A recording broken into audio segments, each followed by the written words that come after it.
high air miles and hard schedules. For the Houston Texans to be an elite team, you have to overcome elite challenges.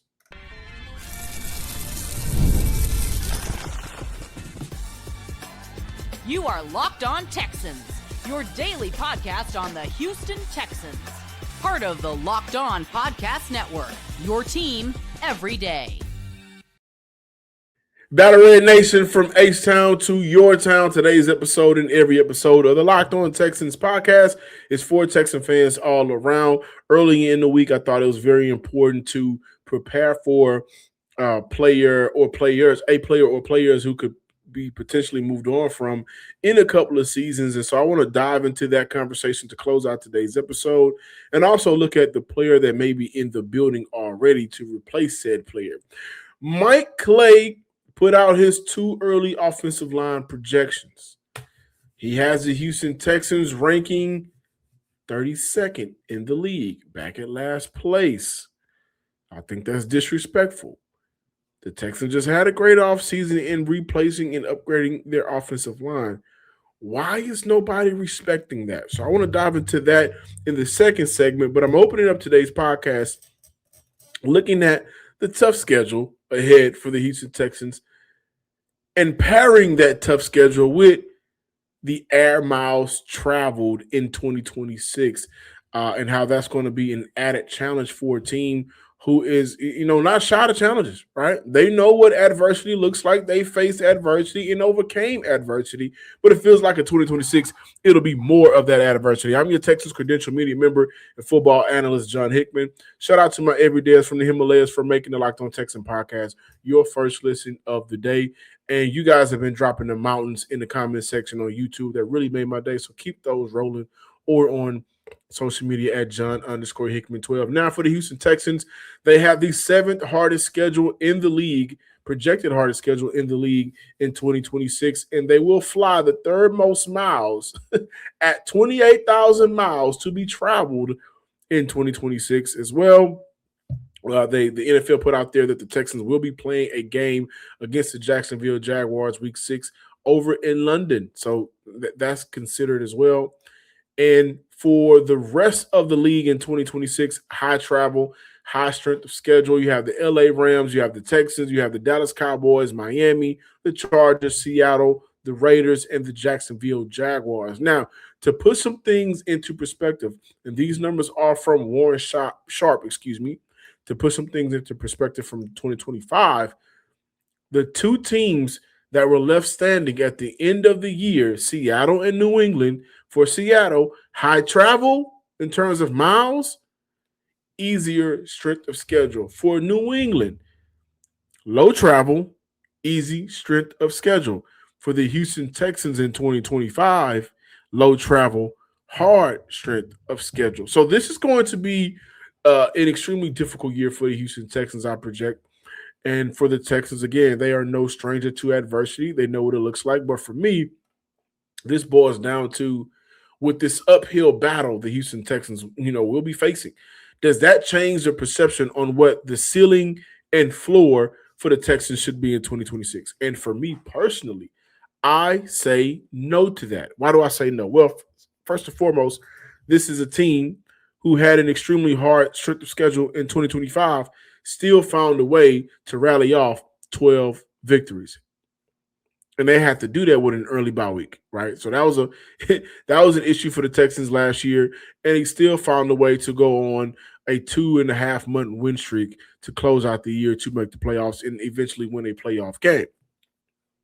And so because they're coached by DeMeco Ryans and the pieces in place, and also in terms of how the Texans have gone about really, in many ways, not big names, but solid names, upgrading the weaknesses in 2025, I personally feel like on both sides of the ball, because the safety spot was an issue for the Texans last year due to injuries and rotating guys in and out because players were not available. The offensive line was an issue for the Houston Texans. Well, at the very least, we believe that Keelan Rutledge, Wyatt Teller, Evan Brown, those guys will be able to compete at that left guard spot or right guard spot, and there should be some competency there, right? Okay, well, no running back last year, no Joe Mixon. The Texans had to lean on Woody Markson, who was a rookie, 4th-round rookie, and Nick Chubb. Okay, that looks different this year with a David Montgomery added to the bunch, right? Oh, no tight end to pair alongside Dalton Schultz. That looks different. So while the Texans, who ran off 2.5 months, almost 3 months of not losing football games, they were able to do it with an offense that one of the worst offense in the NFL in terms of red zone production, right? 13th in scoring. However, due to Kaimi Fairbairn's ability to knock down 50-yard field goals, that added to that element. But overall, this was a team that struggled in the first and the third quarters of games last year. They really made it hard on themselves. They still were able to go out there and win 12 games. So what is the difference between last year and this year? I'll tell you the difference. The roster's better. So even though the Houston Texans are facing a tougher strength of schedule, even though the Houston Texans will be in the air a lot, they have the pieces to compete with other teams around the league at a high level. And I think they have those pieces. Those pieces are in place now better than they were last year. Now, I'm not going to lie. I'm not going to front. When I saw that 28,000 miles in the air, miles traveled, I thought to myself, Jesus, wow. That could very well play a factor in how the Texans maybe start games and finish games. Because that amount of time, third most in the league, that could cause fatigue, right? I mean, that possibly could. And when I compare 2025, and when I can, compare 2025 and I look at 2026, I say to myself, well, they had that hard strength of schedule. They played tough teams last year, but they weren't traveling as much compared to where they are and how they'll be traveling this year. So I think it could play a factor, and I don't think we should overlook the miles traveled in 2026, because for athletes that play the toughest, hardest, most physically demanding sport in all of sports, what matters? Adequate rest. I mean, I'm no doctor. I'm only a former high school football player. But I know that when I work out, when I train for whatever I train for, I know that when those athletes give their all, right, adequate rest is important. Right? And so, can they get adequate rest in the air? All those miles? I'm sure the Texans plane is, plush laid, and I'm sure it's nice, but I'm sure it ain't nobody's bed. And you guys know you may go on vacation and may love the vacation, but after 2.5, 3 days, I know my people do this, I'm ready to get back in my own bed. So I do think there is an added element of the possible lack of resetting the body, right? The physical part of it, giving yourself the time that you need to reset and replenish what you just gave out there on the field. And so for 2026, I think this is just, something that when we get to the end of the year, and let's say the team makes that Super Bowl run, we'll look at hardest strength of schedule, 7th hardest strength of schedule in the NFL. We'll look at a team that's the 3rd most air miles traveled, and we'll say this has to be considered one of the better teams in the NFL history, because of before they even had to get to playing a game, the opponents and getting to those opponents was a factor into why the Texans could have lost. Just my opinion. And a lot of those air miles, they'll be traveling to London. That's a game that we'll have to get up early for. So prepare yourselves. But again, when I look at the last 2 teams standing in 2025, I look at the Patriots, I look at the Seattle Seahawks, I can't help but to wonder, well, for the Patriots, they had one of the easier schedules in NFL history. And they also didn't have to move around a lot at low travel. For the Seattle Seahawks, yeah, they maybe had to move around a lot. However, they had a very easy strength of schedule.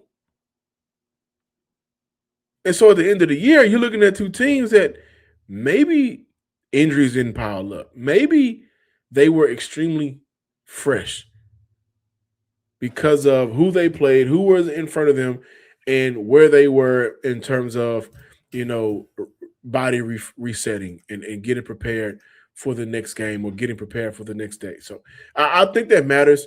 I think this is a fun conversation to have, but I think it's a very important conversation to have because for the Texans, taking care of their body in 2026 will be um, key to fourth quarter 4-minute drills. It's going to be key. 2-minute drills. It's going to be key. Take care of your body because the NFL piled it up on them. Now, too early offensive line projections. Listen, I think the Texans right now are viewed in such a bad state that no matter what they do, nobody is going to believe that offense is going to be a better unit until they see it. I'm here to advocate for the offensive line. More Texans talk on the way. We can stream anything, order food in minutes, do everything from our phones, and somehow buying tickets to live events still feels way harder than it should be. Long lines, confusing checkouts, prices jumping at the last second. It shouldn't be that complicated. That's why there's Game Time. It gives fans the advantage and makes getting tickets fast and simple, especially with zone deals where you pick the section and save even more. 2 taps and you have great seats locked in. It's quick, it's easy. It actually makes you want to go to more events. Take the guesswork out of buying tickets to every type of event with Game Time. Download the Game Time app, create an account, and use code Locked On for $20 off your first purchase.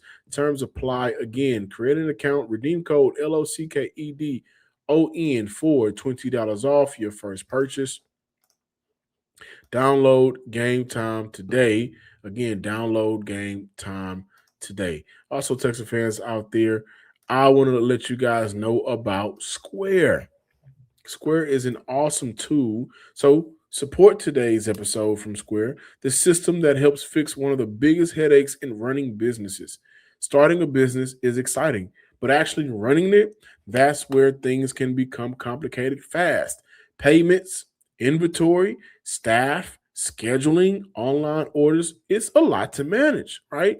But this is where Square brings everything together into one connected system. Square helps take the payments, track sales, manage inventory, and keep your business running smoothly without juggling a bunch of disconnected tools. There's a local coffee shop I love that uses Square right up the street from me. I give my wife coffee all the time. I give myself some tea, and Square makes it easy to tap and get out of there. They make it simple from fast payments to loyalty rewards. And let's face it, in this economy, we all deserve some loyalty rewards. That's what stands out to me. Square really does help small businesses and businesses in general feel more efficient, professional, and ready to grow. If you're starting a business or running one that deserves better tools, Square helps you sell, manage, and grow without slowing down. Right now, you can get up to $200 off Square hardware at square.com. That's Square, SQUARE.com/go/locked on NFL. Run your business smarter with Square. Get started today. Welcome back, Locked On Texans listeners and viewers. Before we dive into the too early projections, the Houston Texans have signed rookie linebacker Wade Willis, wide receiver Lewis Bond, safety Kamari Ramsey. They also waived injured DN Xavier Thomas as well. Keep in mind that the Houston Texans and Caden McDonald has already come to terms on a deal. J.J. Watt said something that I thought was very interesting. International game slate is nearing the realm of traveling circus as opposed occasional showcase. I 100% agree. And I'm going to take it a step further and say, I don't think the NFL needs these amounts of international games. I don't think that the international games serve. I believe it serves a purpose. I really do. But the uptick in international games, I think, takes away the possible performance of the players. Different time zones. Traveling is a lot different. You can't get your family and friends there like you can at a regular game. And so for me, I agree with JJ Watt. I like the international games. I think it does grow the brand of the NFL. It does allow for fans across the world to experience what we experience here in the States. However, I think those international games need to be kept at a limit because what you don't want to do is create additional stress, additional pressure, just additional. You don't want to just put too much on the players. That's what I'm getting at, man. You don't want to put too much on the players. Now, here's something that I found extremely interesting. Mike Clay's 2026 offensive line projected starters and the rankings for Mike Clay. He has the Denver Broncos at number 1. Mike Clay also has the Philadelphia Eagles at number 2. Coming in at number 3 for Mike Clay on his offensive line list is the let's see here. The Chicago Bears coming in at number 4, Buffalo. Then getting to number 5 on his list, he has the Rams all the way down at 32. He has the Houston Texans. At 32, he has the Houston Texans. Tennessee came in at 29 on this list. Miami came in at 30th. And the Cincinnati Bengals came in at 31st. Now, with Mike Clay's projections, he also ranks his projected starter. Now, this is what he has for the Houston Texans. He has at left tackle Ariante Ursry on a scale, and his rankings are due to what he does with these rankings. The player ratings are determined by analyzing a variety of stats, including pass and run blocking, win rates, PFF grades, utilization, pedigree. It's a spectrum with dark green on this list indicating an elite player and dark red indicating a poor starting option. The 32 teams that are ranked are based on those rankings with tackles weighted heavier than interior linemen. So for the Houston Texans, he has Ariante Ursry at a 4.5. To put that into perspective for you guys, the highest left tackle that he has on his list is Trent Williams at 8.2. He also has Keelan Rutledge starting at left guard and not Wyatt Teller. The rookie comes slated at an even keel at 5. Jake Andrews is starting on his list with a 4.8. Ed Ingram starting on this list, 5.1. Braden Smith coming in at a 5.4. And this has the Houston Texans ranked dead last in the league. I think this is completely unfair. I think national media, and this is not to be disrespectful to Mike Clay, but the national media does not fairly rank Texans offensive linemen because number one, I have a problem with. So Keelan Rutledge is at left guard. Jake Andrews is starting at center. No Wyatt Teller out on the field. So in his mind, the Texans are going to run it back at center with Jake Andrews. But when I see a Ariante Ursry at 4.5, I think to myself, where does this come from? Now, Ursry, according to PFF stats, allowed 8 sacks last year. 4 in the beginning, and then once Titus Howard was moved over to left guard, a lot of the pressures and sacks started to diminish. And I think using our eyes, and I have 4 of them. We saw Titus Howard provide something that Ariante Urshry didn't have at the beginning of the year, and that is a running mate that understands what you're going through and can be there for you when needed. I think Titus Howard helped settle Urshry down a lot last year. And to that point, for the Cleveland Browns, at right tackle, he has Titus Howard at right tackle at a 5.5 rating. But for Urshry, he's much better than the rating of a 4.5. Getting to this offensive line for the Houston Texans and the conversation just in general, I kind of wonder what does the team needs to do to prove that they're better than they were in previous years. Obviously, the game is not played on paper.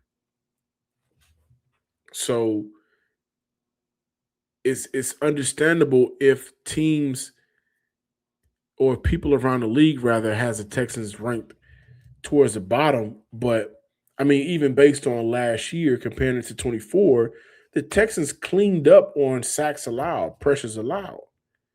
They were much better in 25 compared to 24.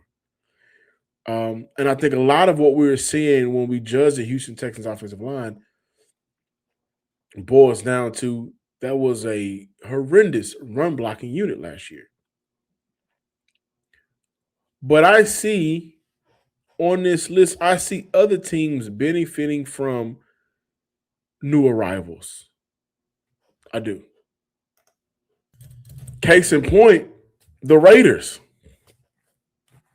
Yeah. So for Mike Clay has the Raiders coming in at 18th. And I mean, I thought that they had a good offseason in rebuilding their offensive line. You get Tyler Linderbaum, Jackson Powers, Johnson. They did a good job of kind of bringing in some players, but he has them ranked 18th in this year's ranking. But in 25, 3.6 yards per carry, that was worse than the Houston Texans. Also 64 sacks allowed. 18th compared to 32. And I'm here to tell you, I think Linderbaum is one hell of a player. He's not the only reason why that team is going to be better. Like, it's a collective unit that has to be better. And for the Texans, with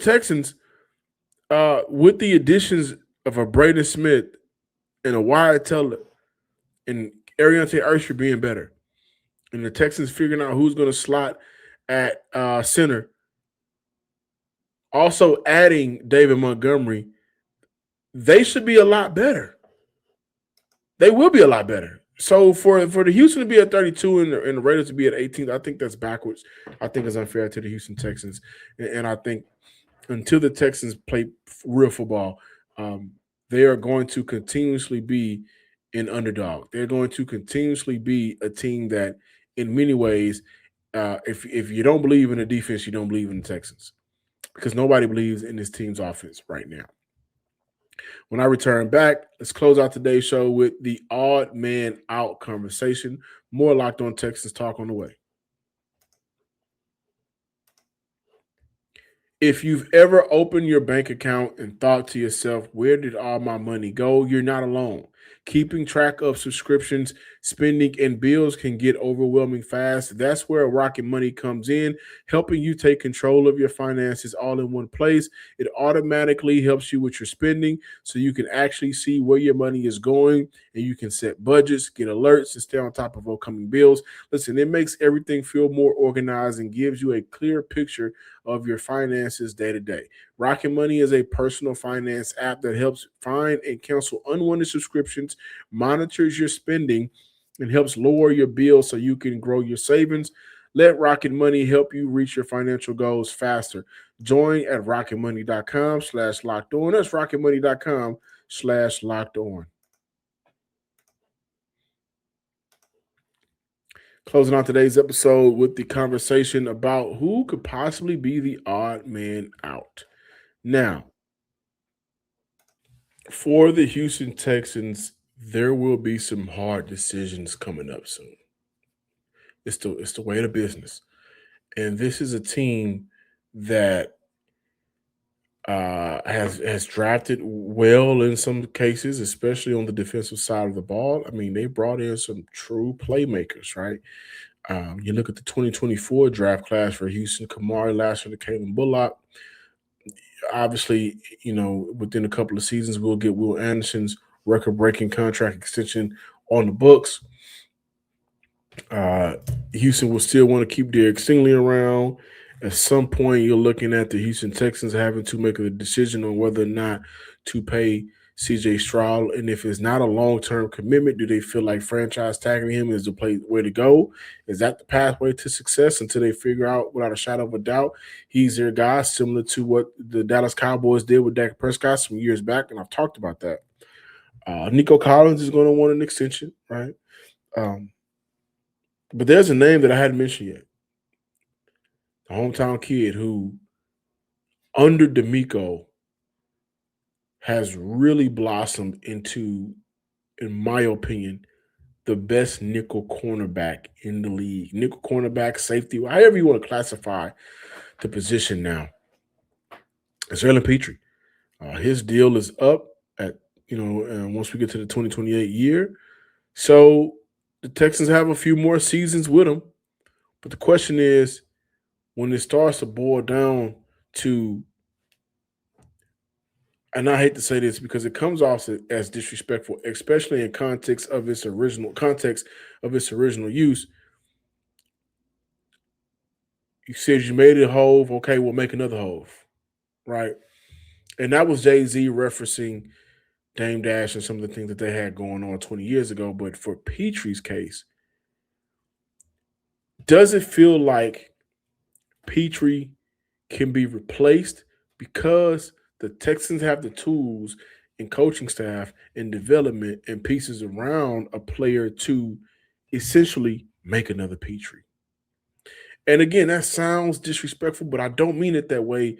Essentially, what I'm getting at is, can Houston live with moving on from Jalen Petrie if they feel like his contract, and as of right now, as I look at Jalen Petrie's contract, it's not too crazy. This year he's on a contract for $5.6 million. That's a cap hit. For 27 and 28, the cap hit will be 14.5 mil. So it's not as crazy as a Derek Stingley, or it's not as crazy as I believe we'll see from a Kamari Lassiter. But for that money, especially getting into the 28 year where he'll be 29, can the Houston Texans set themselves up to have a player on standby and ready to go? I think they can.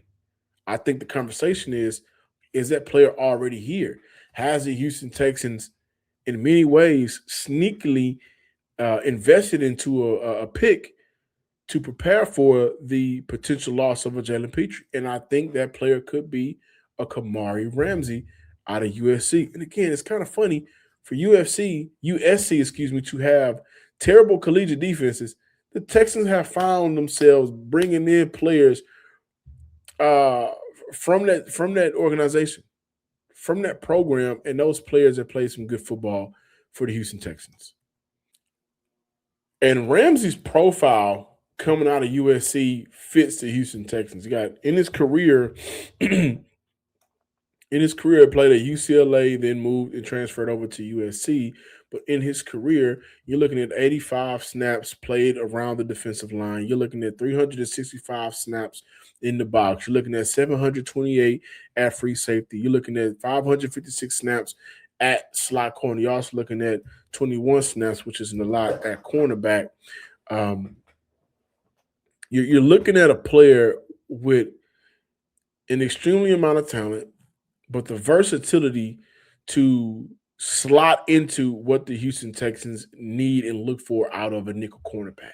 2 sacks in 2024, none in 2025. 43 tackles in 2024, 20 in 2025, 1 missed tackle in 2025 compared to the year prior, 15 missed tackles in 2024. So he cleaned up in some areas. But last year only allowed 160 yards. The year prior, 211 yards. So he got better there.